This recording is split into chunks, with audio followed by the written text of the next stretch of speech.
You will hear a number of different recordings, and you will have to answer questions on what you hear. There will be time for you to read the instructions and questions, and you will have a chance to check your work. All the recordings will be played once only. The test is in 4 sections. Write all your answers in the listening question booklet. At the end of the test, you will be given 10 minutes to transfer your answers to an answer sheet. Now turn to Section 1.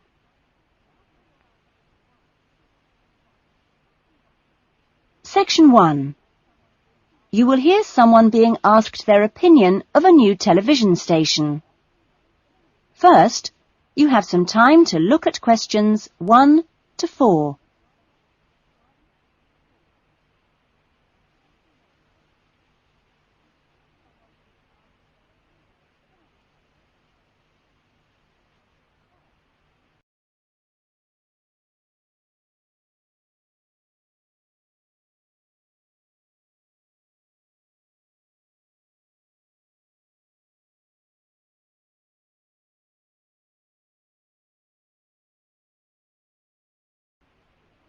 Now we shall begin.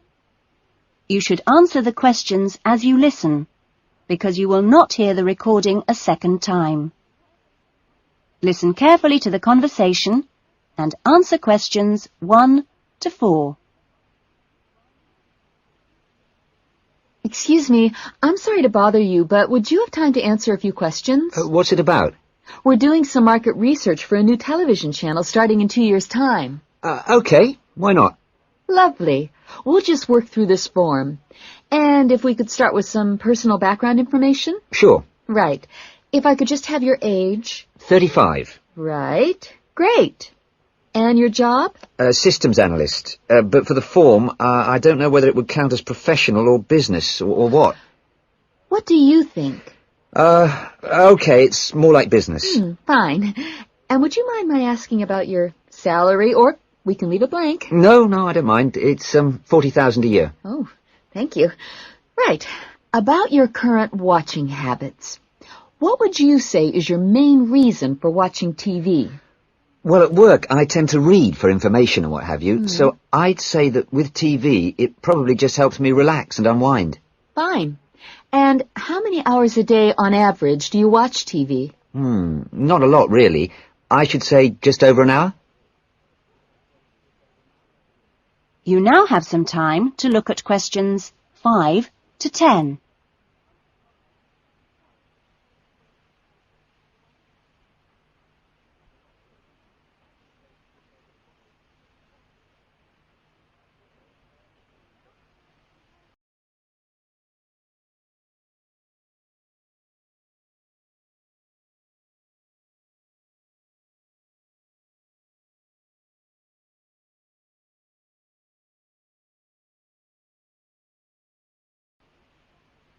Now listen carefully and answer questions 5 to 10.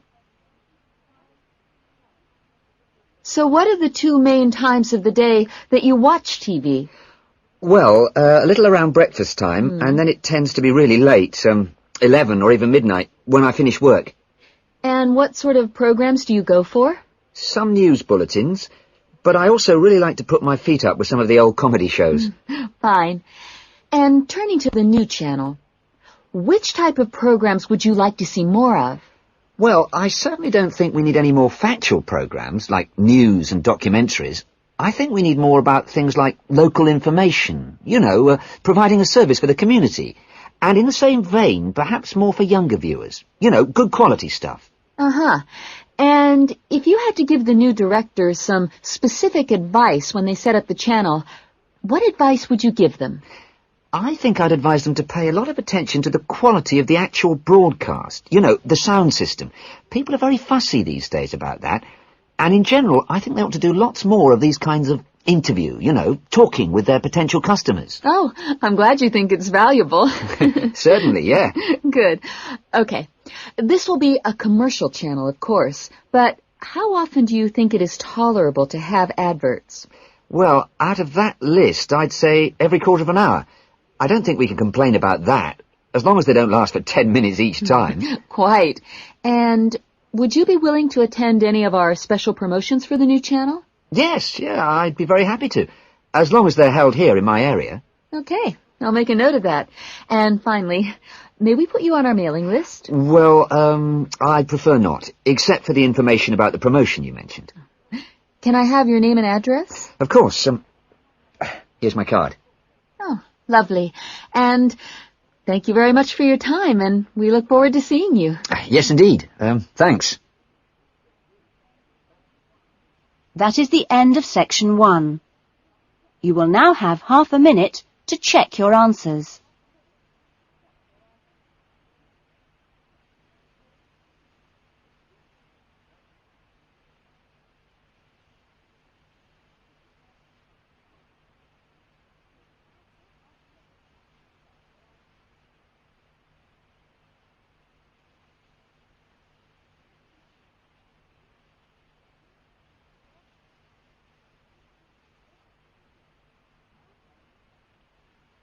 Now turn to section 2. Section 2. You will hear a student welfare officer talking to a small group of students just before the beginning of term. First, you have some time to look at questions 11 to 16.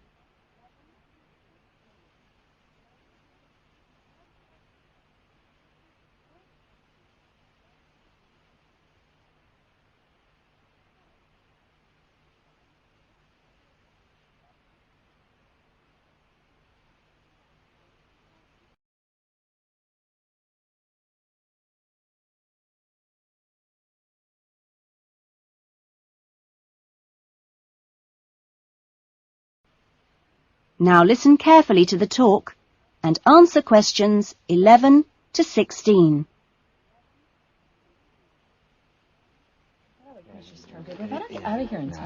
Okay. Well, good morning, everybody. My name's Elizabeth Reed, and I'm your Assistant Welfare Officer. What I'd like to do now is tell you a little more about some of the social facilities available on the campus, and also to tell you something about what the town has to offer. As you probably know already, the Student Union Building is the main centre of social life here, as indeed it is in most British universities. The Union runs a weekly programme of events for all tastes. Oh, everything from discos to talks by guest speakers. Many of these events are fundraising activities for charities, which the Union takes very seriously. They manage the Students' Union paper shop, selling magazines and newspapers, as well as stationery, sweets and so on. Let me see. There's the ticket shop, where you can get some very good deals on, well, for example, coaches to London, or inexpensive charter flights. As cheap as you'll get anywhere, people say. Or tickets for big pop groups playing here or at other venues all over the country, or plays in London. Oh, and we mustn't forget the Union cafeteria and the big new diner. Yes, did you have a question? Yeah, does the Union also provide help with any problems? I mean, advice on financial problems, for example, or does the university provide that? Yes, the Union run their own advice service, offering help with financial matters, such as grants. I'm sure you realise anything medical should be discussed with the University Medical Service, which also has an excellent counselling centre. I think that was made clear yesterday.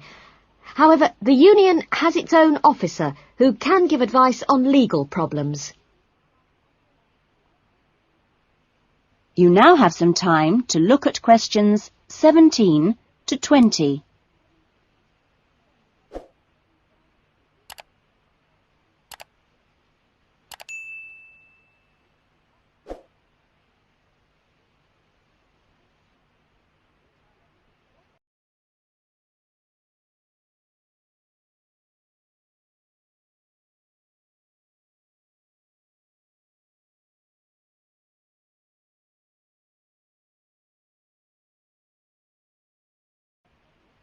Now listen to the rest of the talk and answer questions 17 to 20. Now, on to Radford. For a town of its size, Radford has some unusually good leisure and community facilities and has quite a good shopping centre with an interesting range of shops. As you go into Radford, there's a new, well, quite new, Olympic-sized swimming pool. That's on the outskirts at a place called Renton. Above the pool, there's a high-tech fitness centre. Are there any ice skaters here? No? Oh, pity. The facilities for ice skating are excellent. Well, the new Metro Tower, right in the centre of town, has got an ice rink and a sports hall for squash, badminton, volleyball and several other indoor sports. And in the same building, there's a new cinema with 6 screens. Then, let me see, in the main square, just 2 minutes' walk from the Metro Tower, there's the Theatre Royal, which often gets London productions on tour. And in the streets nearby, you can find a good range of inexpensive restaurants, including Indian, Chinese, Thai and Italian. That is the end of section 2. You will now have half a minute to check your answers.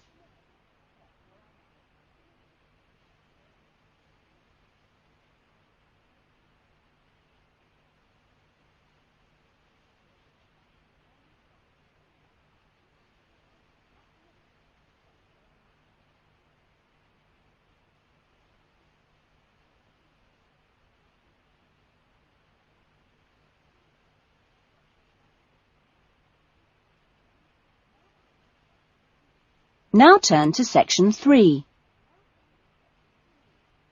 Section 3. You will hear a tutor, Dr. Simon, talking to some of his students about writing a dissertation. First, you have some time to look at questions 21 to 26.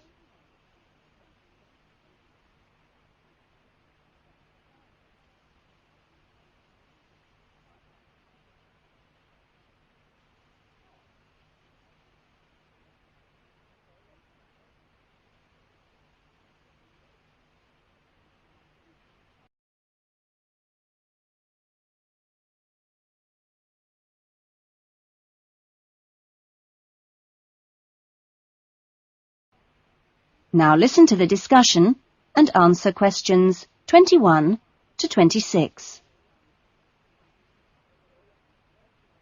OK, welcome back to the new term. Hope you've had a good break and that you're looking forward to writing your dissertation. Now, what I'd like to do in this session is give you the opportunity to ask questions on writing the dissertation. Requirements, milestones, who to see when you need help. It's very informal. It may all be written on paper, but it's nice to get it confirmed. So, anything you'd like to ask? Dr. Simon, is there a fixed hand-in date yet?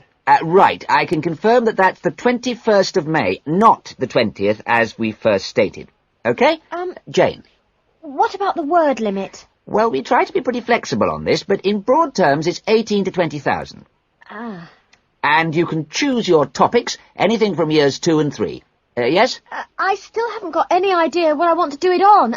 Who... Well, you should see your course tutor to agree on your final title, and you should also be aware that there's a special programme running on research methods for anyone who wants some extra help on that. Can I just check on the deadlines for everything? Yes, sure. Look, let me write it on the board. When the different stages have to be completed. First of all, you've got to work on your basic bibliography. And that's due into your course tutor by the 31st of January, which is just 2 weeks away, so you'd better get a move on that. Do we have to have our own draft plan by then? No, your draft plan is due on the 7th of February, which is a week later, so that should give you plenty of time. And when do we have to be doing the research? That's over a 1-month period, essentially February to March. And the write-up? Well, you can't really get going on your writing until you've got quite a bit of the research done. So that's really March to May, with the hand-in date on the 21st. Any more questions? Now you have some time to look at questions 27 to 30.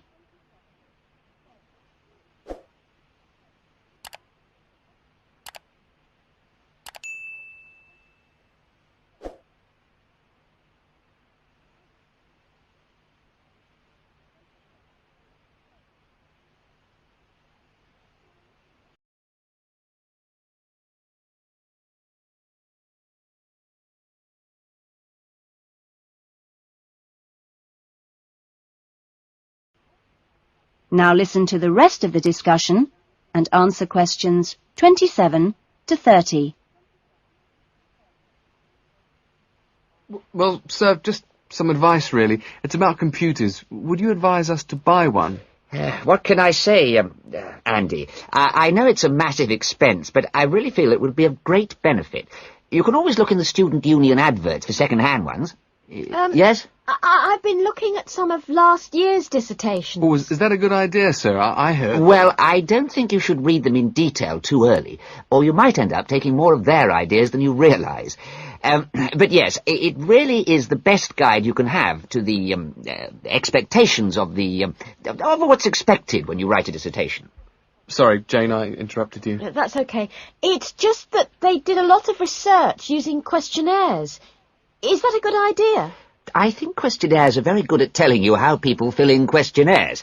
But to be frank, they tell you very little else. Avoid them. About interviews, is it okay if we interview you? The tutors? I don't see why not.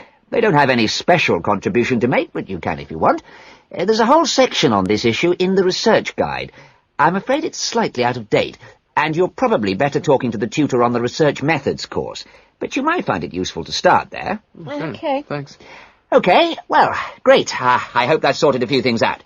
You can always come and see me, or drop me a note if you've got any more queries. Right. Fine. Okay, thanks.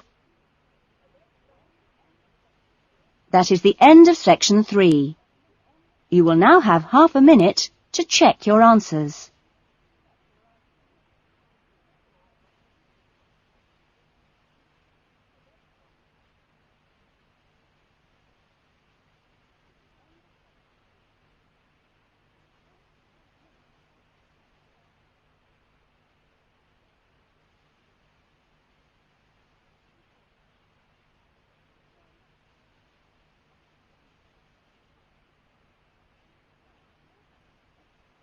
Now turn to section 4.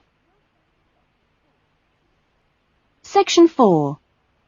You will hear a lecture about the lack of rainfall in Australia. First, you have some time to look at questions 31 to 40.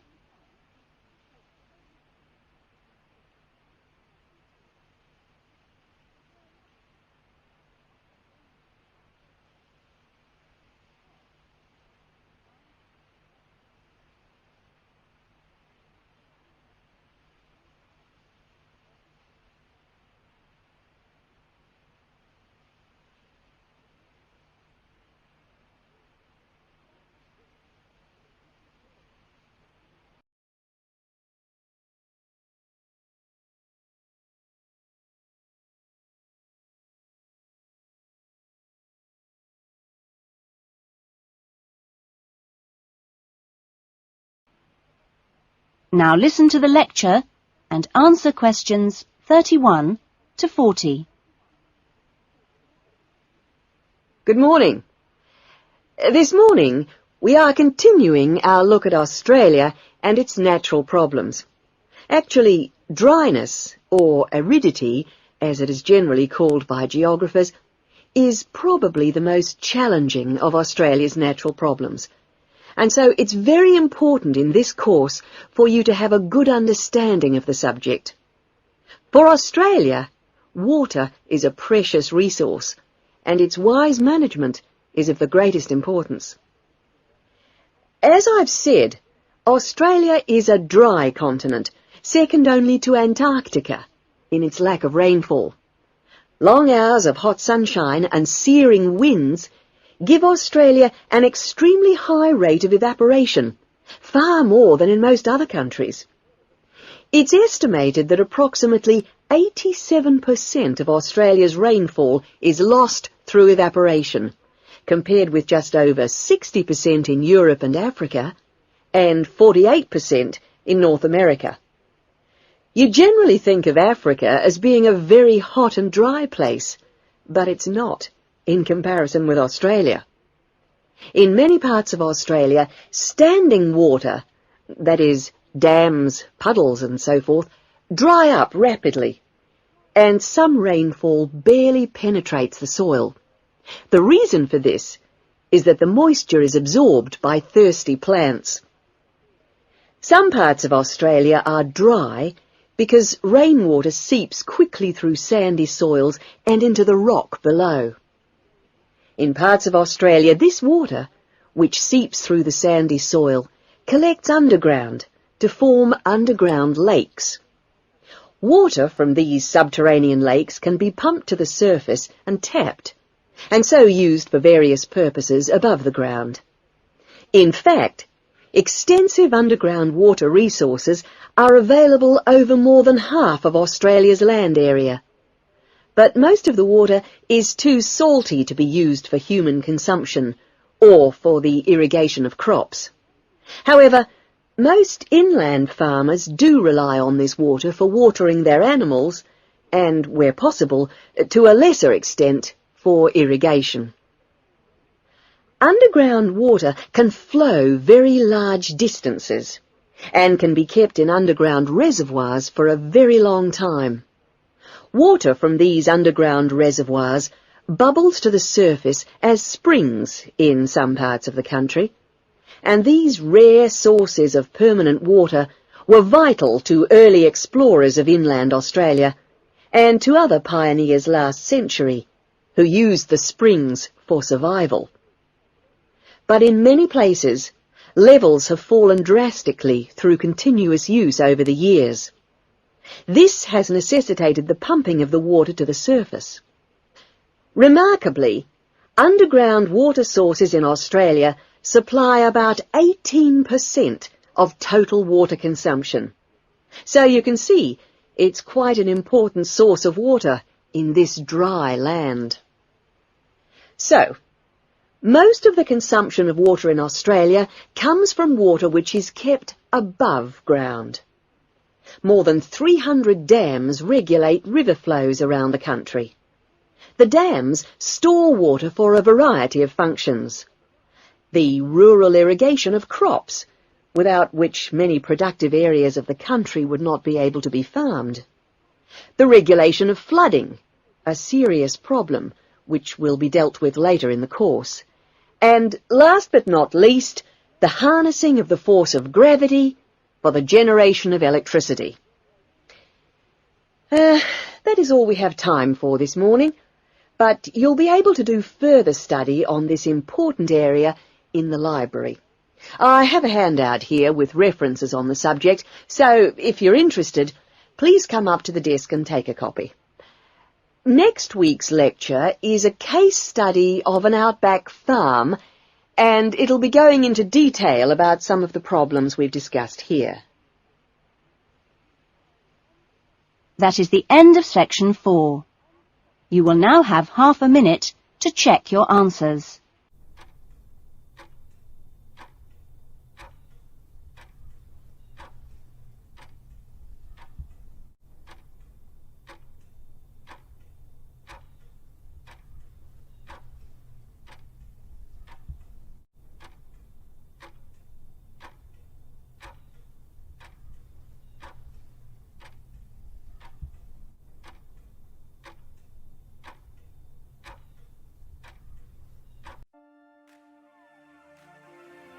That is the end of the listening test. In the IELTS test, you would now have 10 minutes to transfer your answers to the answer sheet.